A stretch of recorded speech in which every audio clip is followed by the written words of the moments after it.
हरे कृष्णा।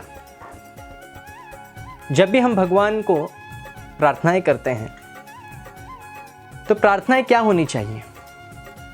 शास्त्र में वर्णित भक्तों द्वारा प्रार्थनाएं सबसे उत्तम प्रार्थनाएं हैं।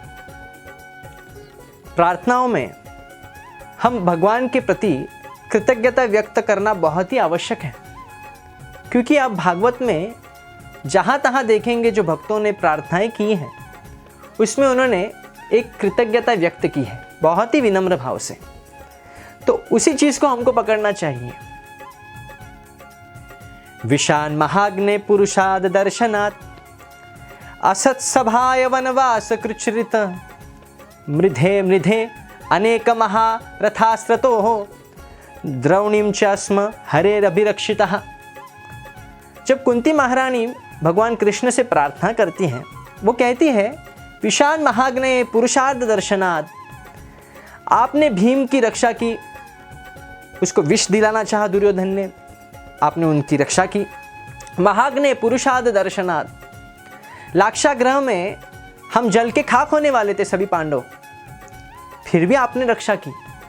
असत सभाय वनवास कृच्छ्रित, वनवास में जब हम गए तभी आपने रक्षा की। बड़े बड़े राक्षसों से, हिडिंबा जैसे राक्षसों से हमारी रक्षा की।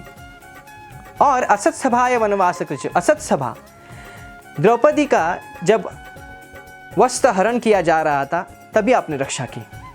इतना ही नहीं, जब अश्वत्थामा ने ब्रह्मास्त्र छोड़ दिया तो सभी पांडवों को बचाया, और उत्तरा के गर्भ में जो परीक्षित है उसको भी आपने बचाया। तो यह एक पद्धति कुंती महारानी दिखलाती है कि कैसे वह स्मरण कर रही है कि भगवान ने उनके लिए क्या कुछ नहीं किया।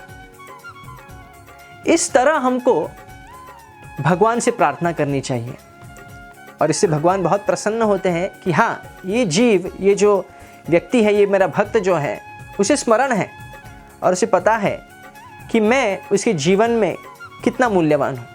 एक तरफ गोपियाँ प्रार्थनाएं करती हैं, विष जलाप्ययात्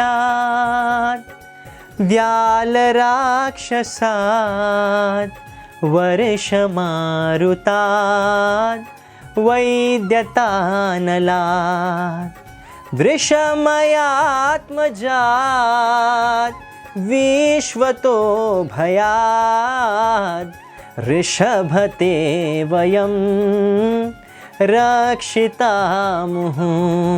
तो गोपियाँ प्रार्थनाएं करती हैं कि आपने हर बार अनेक राक्षसों से हमें बचाया है। कालिया नाग, व्योमासुर, भस्मासुर या बकासुर जैसे अनेक राक्षसों से हमें बचाया। व्याल राक्षसाद वर्षमारुताद, और इंद्र के कोप से भी हमको बचाया है। वैद्यतानलाद विषभतो वयम रक्षिता मुहु, अब सदैव हमारी रक्षा करते आए हैं। तो ये जो गोपियों का भाव है, व्याल राक्षसाद रक्षिता मुहु, कि ये जो भाव को हमको पकड़ना चाहिए, हमको सदैव स्मरण करना चाहिए, क्योंकि हर किसी के जीवन में, और ख़ास करके जो भक्ति के पथ पे हैं, उनको ये अनुभूति होती ही है। जो भी प्रामाणिक तरह से अगर कोई भक्ति करता है तो उसको ये अनुभूति प्राप्त होती है भगवान कृपा से, कि इसको पता चलता है कि मेरा जीवन कैसे था पहले, जब मैं भक्ति कर रहा था, इस पथ में जुड़ा था, और उससे पहले मेरा जीवन कैसे था, और भक्ति पथ पे जुड़ने के बाद मेरा जीवन कैसे हुआ है। तो हमको एक फर्क पता चल जाएगा और फिर हम भगवान को श्रेय दे सकते हैं। तो प्रामाणिक रूप से अगर हमको भगवान से प्रार्थनाएं करनी है तो हमको कृतज्ञता व्यक्त करना बहुत ही आवश्यक है। उदाहरण, जिस प्रकार माता पिता अपने संतान के लिए बहुत कुछ करते हैं, और जब वो संतान हमेशा इस बात को स्मरण रखता है और वो कहता भी है और वो कृतज्ञता व्यक्त करता है, अनेक अनेक भावों से उनकी सेवा करता है और उनसे उनकी प्रशंसा भी करता है कि आपने मेरे लिए कितना कुछ किया है। भले ही माता पिता ये अपेक्षा नहीं करते कि हमेशा पुत्र मेरा गुणगान करता जाए, पर अगर फिर भी वह गुणगान करता है तो माता पिता स्वतः उनको आशीर्वाद प्रदान करते हैं। हृदय से वो बहुत ही सुखी अपने आप को प्राप्त करते हैं। उसी प्रकार भगवान को कोई अभिलाषा नहीं है कि कोई इनकी प्रशंसा करे, पर अगर स्वाभाविक रूप से कोई कृतज्ञता व्यक्त करता है तो भगवान उस भक्त के प्रति बहुत ही सुख प्राप्त करते हैं। तो इसलिए प्रार्थना की सही विधि यही है कि सर्वप्रथम भगवान के प्रति कृतज्ञता व्यक्त करनी चाहिए। हरे कृष्णा।